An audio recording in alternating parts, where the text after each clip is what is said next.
Día 1 de 31 posteando pintores macabros. Hoy, Leon Spiller. Este pintor belga es experto en crear atmósferas de melancolía y misterio. Atormentado por el insomnio que lo invitaba a caminar las calles vacías de su ciudad, sus nocturnos urbanos a la luz de las farolas y la luna exhiben una profunda desolación, donde lo sobrenatural acecha en cada rincón. A menudo figuras fantasmagóricas, como él mismo, cuando se autorretrata de forma intensa y brutal, como si fuera un fantasma, quizá como él mismo se veía. Spiller canalizaba sus propias obsesiones y dolencias en el arte. Cada trazo transmite la fragilidad de su estado mental, a la vez que nos sumerge en la introspección y en la oscuridad de la noche. Su obra refleja el alma de un joven atormentado que vivía con sus padres y enfrentaba graves problemas de salud mental y física. ¿Te dio miedo? Déjamelo en los comentarios. Día 2 de 31 posteando pinturas macabras. Hoy el triunfo de la muerte de Peter Bruegel el Viejo. En una época donde las plagas y la guerra diezmaban poblaciones enteras, nació esta escena apocalíptica en todo su esplendor. La muerte, simbolizada con ejércitos de esqueletos, arrasa el cuadro de izquierda a derecha, devastando todo a su paso, atacando sin distinción y en masa a un pueblo entero, mientras los guerreros ven la escena resignados. Es inútil luchar contra ella, nadie se salva de la muerte, ni siquiera el rey que yace en la esquina izquierda mientras los esqueletos se llevan su fortuna. Este cuadro es tan detallado e inmersivo que hasta puedes escuchar la música de la batalla, ya que si te fijas bien, aquí hay un esqueleto con unos tambores y este otro está tocando las campanas. Te lo puedes imaginar sonando mientras ocurre esta escena.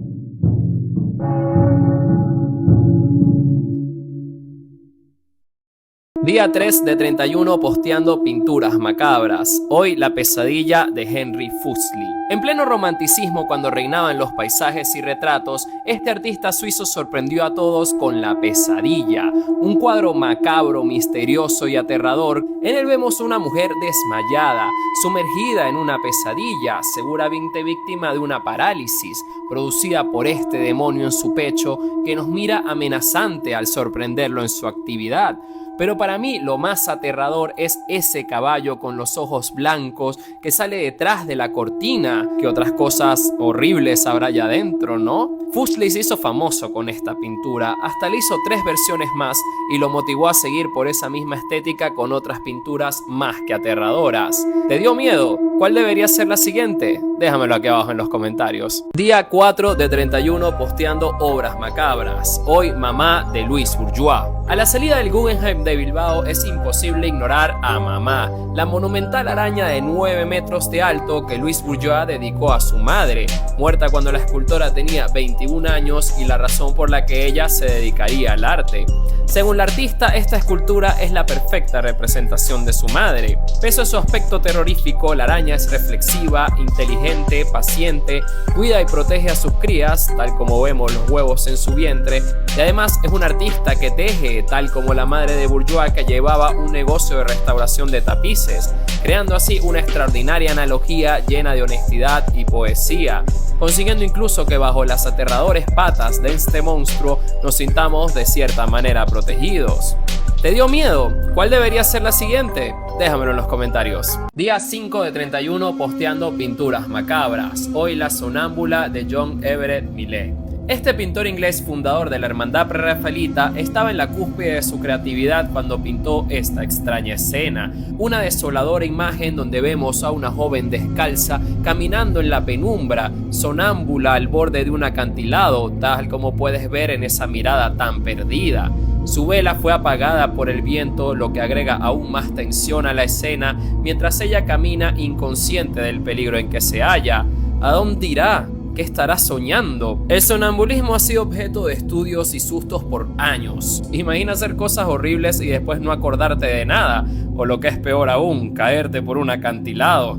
¿Te dio miedo? ¿Cuál debería ser la siguiente? Déjamelo en los comentarios. Día 6 de 31 posteando artistas macabros. Hoy Dragan Bibin. Este pintor e ilustrador serbio es un experto en pintar escenas inquietantemente familiares. Sus habitaciones oscuras parecen salidas de una pesadilla, de esas que no quieres ver a las 3 de la mañana buscando agua en la cocina. Las figuras en sus pinturas, a menudo solitarias y enigmáticas, habitan en espacios cerrados donde lo cotidiano se transforma en algo siniestro. Muebles antiguos, ventanas que dan a lo desconocido y perros en estado de alerta mirando a la oscuridad, viendo algo que tú no puedes ver, pero ellos sí, lo que me dan ganas de salir corriendo de ahí. Cada habitación parece tener su propio relato oscuro, en que la amenaza no es explícita, pero se siente en cada rincón. ¿Te dio miedo? ¿Qué artista debería seguir a continuación? Déjamelo en los comentarios. Día 7 de 31 posteando artistas macabros. Hoy, Junji Ito.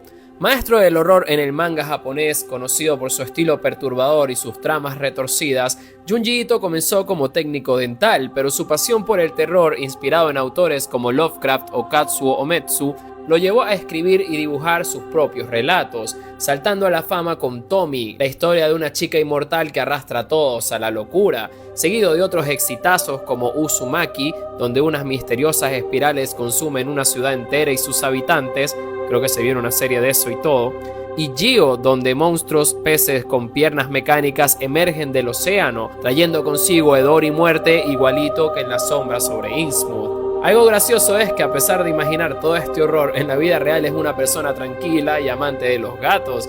De hecho, ha ilustrado cómics sobre sus experiencias con mascotas, siempre con su estilo, ¿no? ¿Te dio miedo o ya no tanto? Déjamelo en los comentarios. Día 8 de 31 posteando pinturas macabras. Hoy el estudio de Inocencio X de Francis Bacon. El día en que Francis Bacon vio la reproducción de este cuadro de Velázquez en un periódico fue un antes y un después en su carrera artística. Obsesionado con esta pintura por su poder psicológico y la autoridad que transmitía, realizó nada menos que 45 versiones, siempre con su estilo más que perturbador. Deformando la realidad al límite, Bacon pinta al Papa en sus aisladas habitaciones, sufriendo, gritando, sofocándose en el vacío, con uno de los mejores gritos del arte inspirado en esta película del acorazado Potemkin. Esta pintura y su estilo tan violento se relacionan mucho con la vida de Bacon. Su papá le pegaba por ser homosexual, pasó por relaciones tóxicas, 2 de sus ex acabaron con sus vidas y hasta fue lanzado de un segundo piso por uno de ellos.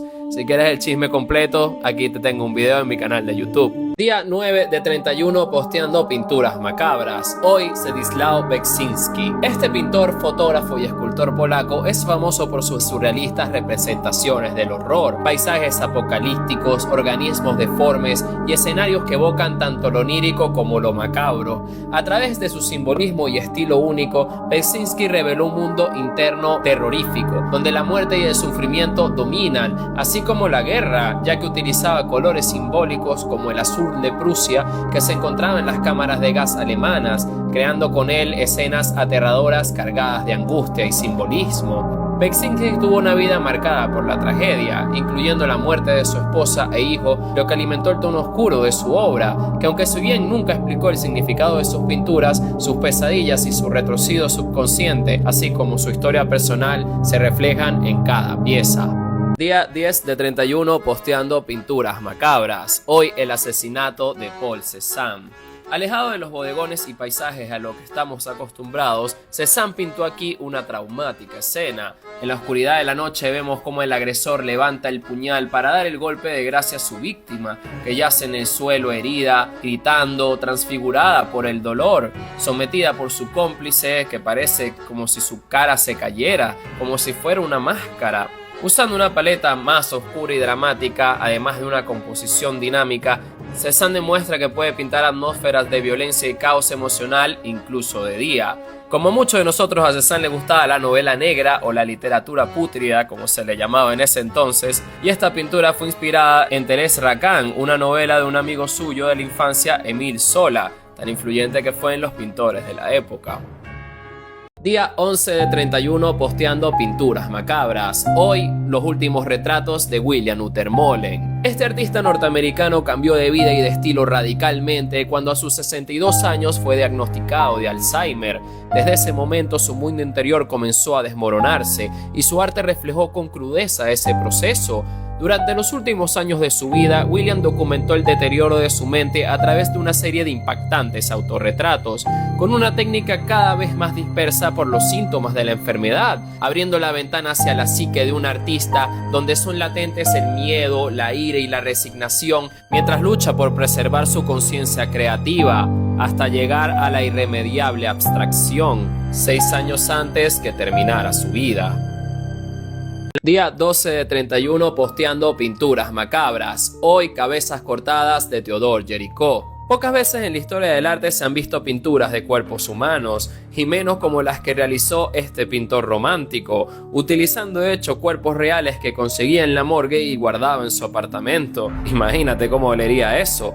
Más que anatómicos como Da Vinci, Géricault pinta lo crudo y lo repugnante de la muerte, capturando su aspecto más visceral, más cercano a la carne y lo material, ensayando con ellos para su obra maestra, La balsa de la Medusa, que cuenta la historia de un naufragio donde 147 personas estuvieron por 13 días en alta mar enfrentando el hambre, sed extrema, peleas y hasta actos de canibalismo, todo en una balsa construida con los restos del naufragio, más pequeña que tu habitación de alquiler. Por suerte al final serían rescatados por un barco que de casualidad pasaba por ahí, y hay que admitir que esos cuerpos la verdad que están muy bien logrados. 13 de 31 posteando pinturas macabras. Hoy Vuelo de brujas de Francisco de Goya. Como sacada de una pesadilla, el maestro español pinta aquí una inquietante escena. 3 brujas flotando en medio del aire, secuestrando a un hombre que grita desesperado mientras las brujas lo arrastran hacia arriba. Todas coronadas con San Benitos, la ropa que se le ponía a los condenados por la Inquisición, que estuvo de vuelta durante la época del pintor y hasta llegaron a tener más de un roce con él. Las brujas forman un pentagrama, lo que lo hace metal as fuck, y a la vez aumenta esa sensación de alejarse del suelo, donde también encontramos un hombre que se tapa con una manta, como diciendo si no lo veo no existe, mientras hace la higa con los dedos para alejar el mal de ojo, y a su lado un burro, representando la ignorancia que estaba presente todavía en la época del pintor, donde la mayoría de la gente creía en brujas y en sus terribles actividades. Y Goya la verdad que tampoco ayudaba pintando cosas como estas. Día 14 de 31 posteando artistas macabros. Hoy Alexandra Wasilewska. Con un estilo que mezcla lo infantil con lo brutalmente explícito, esta pintora polaca representa algunas de sus pesadillas más oscuras. Su obra está recorrida por un reguero de sangre. La desgarradora violencia, tanto física como psicológica, prolifera por doquier. Sus personajes se ven envueltos en los actos más atroces, donde a veces no queda claro quién es la víctima y quién el villano, pero eso sí, no podemos apartar la mirada, igualito que en este capítulo de South Park. Lo más inquietante no es solo su sentido del humor, sino estas escenas en el bosque, donde vemos todo tipo de misteriosas y aterradores criaturas acechando en la oscuridad. Es imposible no sentir lástima por estos personajes de aquí, corriendo en medio del bosque, desnudos y sangrando. ¿Qué estará pasando? O peor, ¿de qué estarán huyendo? Día 15 de 31 posteando pinturas macabras. Hoy Diomedes devorado por sus caballos de Gustave Moreau. Antes de Disney, Hércules tuvo que realizar 12 duros trabajos para su primo Euristeo, que incluían domar bestias salvajes como la hidra, un león o unos caballos muy peculiares. En esta escalofriante escena de Moreau vemos el desenlace de su 8º trabajo, que consistía en robar las 4 yeguas carnívoras del rey Diomedes, las cuales eran alimentadas por el rey con la carne humana de los extranjeros. Tras una breve e intensa pelea, Hércules mató a Diomedes de un golpe en la cabeza y a modo de justicia le entregó el cuerpo a sus caballos, tal como lo vemos en esta perturbadora escena. Hércules al fondo viendo en silencio cómo el delgado cuerpo del rey es desgarrado por sus propias yeguas, mientras la sangre sale de su cuerpo a borbotones, en una obra donde rebosa lo etéreo y lo macabro. Al igual que en la mayoría de las obras de este pintor francés, que le encantaba representar temas mitológicos y religiosos con una vibra más que oscura, y como que le gustó el tema porque realizó más de una versión. Día 16 de 31 posteando pinturas macabras. Hoy Ansiedad de Edvard Munch. La juventud de Edvard Munch estuvo marcada por la tragedia. Tanto su madre como su hermana murieron de tuberculosis, otra de sus hermanas sufría de una enfermedad mental, y el propio artista luchó toda su vida contra problemas de salud mental y física. Estas ansiedades se reflejan muy bien en su obra, donde al igual que Leonardo da Vinci diseccionaba cuerpos, él quería diseccionar el alma, siempre con esa fascinación por la emoción humana y su expresión en el arte. En el mismo lugar que su pintura más famosa, Munch pintó un inquietante desfile, generando una sensación de pesadez y claustrofobia. Personas, o más bien figuras con caras no del todo humanas, nos miran fijamente con una expresión de incomodidad y paranoia colectiva. Definitivamente no le gustaban las multitudes. Día 17 de 31 posteando pinturas macabras. Hoy, lavandería humana de Doris Sinkaysen. Esta acomodada artista vivía de altos encargos y retratos ecuestres hasta que fue contratada por la Cruz Roja Británica para documentar su trabajo durante la Segunda Guerra Mundial, siendo una de las pocas artistas de guerra en ser enviadas al frente a retratar la crudeza de la guerra, lo que cambió la temática de su obra radicalmente. Su trabajo incluyó 3 días en el campamento de concentración Bergen-Belsen en abril de 1945, justo después de su liberación, lugar donde se originó la lavandería humana. En él vemos un humilde establo lleno de camas que ocupan los sobrevivientes de los campos de concentración, todos flacos y desnutridos, donde enfermeras alemanas y soldados capturados les cortan el pelo, los bañan y los atienden antes de ser trasladados a un hospital improvisado por la Cruz Roja. Sí, se ganó la guerra, pero ¿a qué costo, no? Día 18 de 31 posteando artistas macabros. Hoy, Aaron Weisenfeld. Los espacios en la obra de este artista americano encierran silencio y una profunda sensación de soledad. Pinturas salidas de un sueño, donde habitan fantasmales figuras en paisajes solitarios o jóvenes que parecen perdidas pero nada inocentes, como si estuvieran en medio de un cuento surrealista, lleno de inquietud y preguntas sin respuesta. Cargadas de una atmósfera melancólica, como si estuvieras mirando una escena congelada en el tiempo, lo salvaje y lo urbano se unen, a menudo con la presencia de portales que, como puertas abiertas a lo desconocido, mantienen a los personajes atrapados en el umbral de su propia soledad. La obra de este artista es un diálogo constante entre lo que es visible y lo que permanece oculto entre las sombras. Día 19 de 31 posteando artistas de terror. Hoy, H.R. Giger. Este visionario artista suizo, célebre por su colaboración en Alien y sus inquietantes pinturas en aerosol, fusiona de forma aterradora lo orgánico y lo mecánico.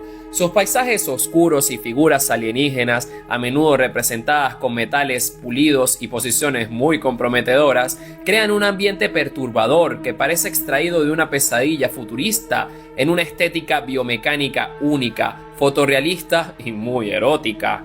Giger llevó su estilo a la gran pantalla cuando fue reclutado para diseñar la icónica criatura de la película Alien, ganando un Oscar por su trabajo y dejando una huella imborrable en la ciencia ficción y en el arte, así como algunas de las imágenes más perturbadoras del siglo XX. Día 20 de 31 posteando pinturas macabras. Hoy, el infierno del Bosco. No podíamos dejar de lado el desenlace del Jardín de las Delicias, donde van todos los que se comportan como en el panel central. En este moralizante panel vemos toda clase de demonios que atormentan sin descanso a los pecadores, cada uno atrapado en su propia condena. Los golosos comen eternamente, los codiciosos pagan monedas, y es muy curioso la cantidad de juegos de mesa o instrumentos musicales que aparecen aquí, haciendo referencia a la mala taberna, un lugar donde se iba a pecar con música dura y juegos divertidos, lo que vendría siendo una discoteca hoy en día. Gracias a su esposa, el Bosco tuvo mucho dinero e influencias, lo que permitió un estilo irreverente y a la vez le dio acceso a libros y grimorios en los que se inspiró para estos demonios tan originales, pasando a la historia como uno de los pintores más creativos y a la vez aterradores, porque al ver ese fondo tan oscuro, iluminado por el fuego infernal y la gente siendo arrastrada hacia él, no me dan nada de ganas de estar ahí. Día 21 de 31 posteando pintores macabros. Hoy, Edward Gorey.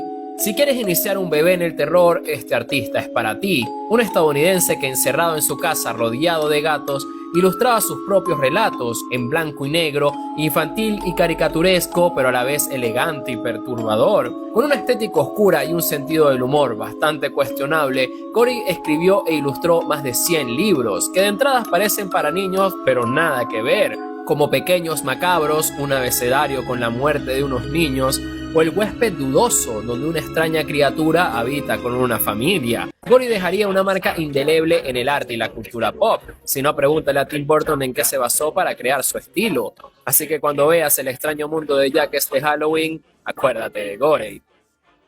Día 22 de 31 posteando pinturas macabras. Hoy San Bartolomé Mártir de Nicola Samori. Este artista italiano honra sus raíces tomando la pintura barroca y convirtiéndola en algo verdaderamente escalofriante. Influenciado por los grandes maestros como Caravaggio o José de Rivera, sus obras comienzan con una perfección clásica, pero rápidamente caen en la decadencia, ya que una vez listas las capas de pintura, el artista las arranca, despellejando sus figuras y revelando una textura a la que no estamos nada acostumbrados. Como si fuera piel, Samori rasga y distorsiona los personajes de sus pinturas. Las caras se derriten, las figuras se desintegran y lo que fue un homenaje al barroco se convierte en una cruda visión del horror y la fragilidad humana. Samori nos invita a contemplar no solo lo que se ve, sino lo que se esconde debajo, dándole a la vez otro nivel de sentido a sus pinturas, como el San Bartolomé Mártir, que murió desollado vivo. No creo que veas un retrato más literal que este. Día 23 de 31 posteando pinturas macabras. Hoy los pacientes de Sir Charles Bell. En una época sin redes sociales, a este escocés le dio tiempo de hacer de todo, ya que además de pintor fue escritor, teólogo y médico cirujano, que no solo retrató el cuerpo humano con un nivel de detalle impactante hasta hoy en día, sino también el dolor y el sufrimiento que es capaz de aguantar, creando imágenes que a menudo rozaban lo perturbador, ya que basadas en sus propios pacientes, incluidos soldados de guerra y enfermos mentales, Charles Bell pintó sin maquillaje sus cuerpos y rostros en diferentes estados de dolor, revelando cómo las emociones humanas se reflejan en el cuerpo de manera devastadora, fusionando la ciencia con el arte, llevando tanto a médicos como artistas a nuevas concepciones sobre el dolor humano. Día 24 de 31 posteando pinturas macabras. Hoy las pinturas negras de Francisco de Goya. Después de pasar por guerras, sordera y 60 años dándolo todo pintando a los reyes, Goya por fin se retira felizmente con su criada Leocadia a la Quinta del Sordo, una casa apartada en las afueras de Madrid, lugar donde nacerían una de las imágenes más desgarradoras que se han visto jamás, las pinturas negras, un conjunto de 14 obras donde Goya, con 82 años sin nada que perder, expresa de manera bestial la ignorancia, el pesimismo y la superstición que reinaba en su época, brujas, monstruos, ritos satánicos y todo esto directo en las paredes de su casa. Imagínate comer con tu abuelo viendo estas pinturas, ¿no? Sin duda una de las más fuertes es la de Saturno devorando a su hijo, en el que vemos al dios literalmente con las manos en la masa comiéndose a uno de sus propios hijos, convertido en un pedazo de carne que cuelga en sus manos. Lo que uno es capaz de hacer por mantener el poder, ¿no? Pero mi favorita es la del perro semihundido, donde con pocos trazos Goya se adelanta a la abstracción pintando lo que parece ser la cabeza de un perrito hundido en la tierra, que sufre para avanzar y no caer al vacío, a ese fondo tan deprimente y a la vez lleno de texturas. ¿Cuántas veces no somos ese perrito, verdad? Al final el nieto de Goya, ignorante de su valor, vendió la quinta y fue adquirida por un varón que arrancó las pinturas de las paredes y la trasladó al lienzo. Las intentó vender en París, a nadie le gustó y las terminó donando al Estado español. Actualmente la quinta es un edificio, Goya está muerto y le falta su cráneo, y estas macabras pinturas las puedes encontrar en el Museo del Prado. Día 25 de 31 posteando pinturas macabras. Hoy el funeral de George Grosz. En un frenético Berlín de entreguerras, este artista retrató el vacío de su época como ningún otro, siendo famoso por sus dibujos y cuadros grotescos, criticando la burguesía, los políticos y sobre todo la sociedad. El funeral es una de esas pinturas. En un ambiente salido de un infierno cubista, transcurre una inquietante procesión. Un cura encabeza la marcha seguido de un ataúd coronado por el alma del difunto que alza una botella tomando mientras todo el cortejo brinda con él, mezclándose en una ciudad llena de vicios como alcohol, sexo, vamos que ya parece la entrada del Berghain, con ese rojo tan intenso que nos pone en alerta en una atmósfera de degeneración y caos, retratando las consecuencias de perder una guerra y lo desesperante de las grandes multitudes. Si te gustó tienes que ver Metrópolis, que está aquí en el Thyssen, y la verdad que es una locura. Avísame si vas y te lo muestro yo. Día 26 de 31 posteando pintores macabros. Hoy Alfred Kubin. Tras la temprana muerte de su madre, quedando a cargo de un padre abusivo y violento, la infancia de este pintor austríaco transcurrió entre traumas y angustias, lo que le hizo desarrollar una personalidad bastante retorcida, obsesionado con el sufrimiento y la muerte, tanto de los otros como de la suya propia, ya que hasta intentó acabar con su vida en la tumba de su madre. Solo tuvo la suerte de que el revólver se trancó, y en una de esas crisis nerviosas mientras se recuperaba en el hospital, empezó a hacer copias de un periódico ilustrado de la época, encontrando en el dibujo una vía de escape, tanto de su padre como de sus propios demonios. Su obra, llena de paisajes de pesadilla y figuras sombrías, exploran el lado más oscuro del subconsciente, reflejando sus propios miedos y traumas, a la vez que conecta con la psiquis humana y las sombras que habitan en él, pintando los temas que más le gustaban, como la muerte, el caos y la decadencia. No es de extrañar que fuera tan bueno escribiendo libros e ilustrando otros como los de Edgar Allan Poe. Día 27 de 31 posteando pinturas macabras. Hoy el deterioro de la mente sobre la materia de Otto Rapp.